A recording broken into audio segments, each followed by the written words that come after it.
প্রথমেই আগরতলা টি অকশন সেন্টারের deputy professor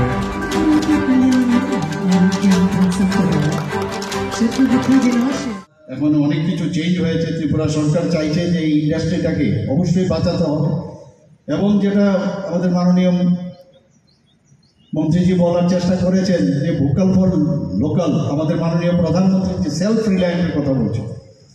আমাদের জিডিপি কেন বাড়বে না? আগের থেকে অনেক বেড়েছে। এখন পার ক্যাপিটা ইনকাম প্রায় 1.5 লাখ হয়েছে, 1,50,000 প্রতিটা মানুষের ইনকাম। তো এটা তো আরও বাড়াতে হবে। তো পারবে তবেই যখন এখানের বিভিন্ন যেসব আমাদের রিসোর্সগুলো আছে সেটাকে যদি আমরা বাজারজাত করতে পারি। খালি বসে থাকলে চলবে না, কেন্দ্রের উপর নির্ভর করে যে কেন্দ্রের থেকে টাকা আসলে তবেই আমরা চলবো, সেটা হবে না। নিজেদেরও আমাদের যা আছে রিসোর্স, আমাদের এখানে বাঁশজাত ইন্ডাস্ট্রি হচ্ছে। টিআইডিসির একটা প্রোগ্রামে আমি সেখানে গিয়েছিলাম, কাজু বাদামের ফ্যাক্টরি, ওখানে একটা স্যাম্পল দেখাচ্ছিল। ওখানে নেরামেকের যারা আগে এখানে ছিল তারাই এসে এটা খুলেছে। ধূপকাঠির এখানে ফ্যাক্টরি হচ্ছে, এখানে রাবার থেকে ইলাস্টিক তৈরি হচ্ছে। মানে চারিদিকে ইন্ডাস্ট্রি স্টেটগুলো যে আমি গেলাম বিভিন্ন জায়গায়, ইভেন কুমারঘাটেও আমি গেছি, সেখানেও আমরা এই আগরবাতির যে ফ্যাক্টরি সেখানে দেখেছি। ইনভেস্টাররা এখন আসছে এখানে। একটা সময় ছিল ত্রিপুরাতে যখন মহারাজা সময় থেকে এটা শুরু হয়েছিল, ভালোই চলছিল, কিন্তু মাঝখানে আমরা যেটা দেখেছি যে এখানে সেই উগ্রপন্থার কারণে অনেক চা বাগিচা নষ্ট হয়ে গেল, অনেক মালিককে কিডন্যাপ করে নিয়ে গেছে, তাদেরকে খায়। আমরা তাই বলি চা খেতে হবে। আমাদের এখানে মাননীয় মেয়র সাহেব আছেন, উনি তো মানে হি ইজ ফন্ড অফ টি। সে যখন দেবেন তখনই চা খাবেন। তো আমরা চা ছাড়া চলবে না। চাকে সামনে রেখে যেভাবে তার একজন আরেকজনের সাথে সম্পর্ক তৈরি হয়, এবং এটা আমি বলবো আমাদের সংস্কৃতিরও একটা পার্ট, এবং তাতে করে বাজারজাত হয়। তার যেহেতু ডিমান্ড আছে, তার সাপ্লাইও দরকার। ত্রিপুরার সম্পর্কে আমরা জানি যে রাজন্য শাসিত ত্রিপুরায় তখন কিন্তু এখানে চা এখানে তৈরি হতো না, বা এখানে কোনো বাগান বা বাগিচা ছিল না। 1916 সালে এখানে তৎকালীন সময়ে মহারাজা বীরেন্দ্র কিশোর মাণিক্য বাহাদুরের সময়ে উনি ডিসিশন নিলেন যে এখানে চা বাগিচা আমাদের করতে হবে। তখন ওই সময়কার যিনি অফিসার ছিলেন বিজয় কুমার সেন মহোদয়, ওনার নেতৃত্বে এখানে প্রথম কৈলাস শহরে এই 1916 সালে হীরাচড়া বা চা বাগানটি তৈরি করা হয়।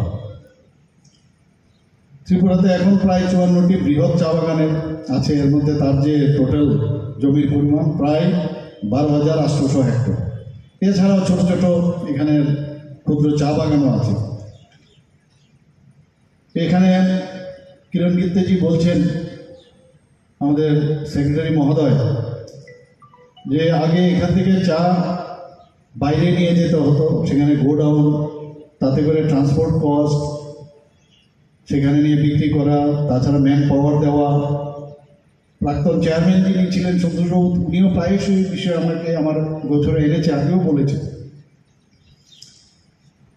তো আস্তে আস্তে করে এটা মাথায় ছিল আমরা কি করা যায়।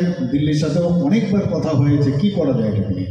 অকশন সেন্টার মাস্ট, ওয়েস্ট বেঙ্গলে গিয়ে অকশন করতে হয়েছে আমাদের।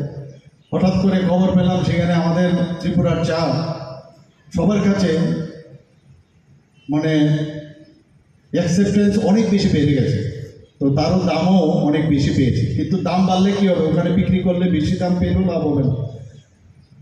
তো যেহেতু ত্রিপুরাতে এই অকশন সেন্টার এখানে হয়ে গেছে, তো আগামী দিন যে টাকাটা ট্রান্সপোর্ট এবং গোডাউনে বা ম্যান পাওয়ারে খরচ হতো সেটা কিন্তু আর লাগবে না।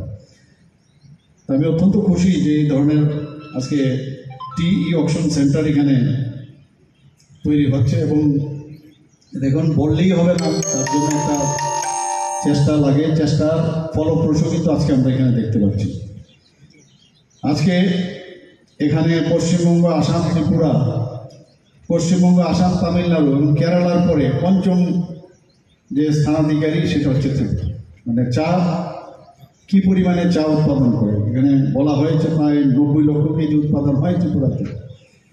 তো সেই দিক দিয়ে বিচার করলে প্রোডাকশনের দিক দিয়ে গুণগত আরও বেশি ভালো হবে এখানে, যেহেতু অকশন সেন্টার খুলেছে।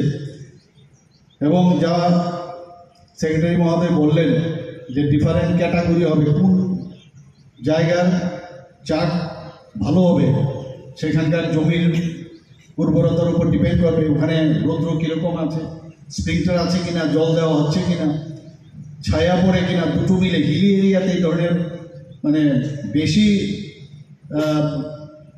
পাহাড় না, টিলা ভূমিতেই এই চা সাধারণত হয়ে থাকে। তো ত্রিপুরার চা আমার মনে হয় এখন আস্তে আস্তে করে আমাদেরই চা বাইরে গিয়ে অন্য এখান থেকে নিয়ে যেত আগে ত্রিপুরার চা, এবং সেই চা অন্য ব্র্যান্ড অন্যের নামে সেটা বিক্রি হয়।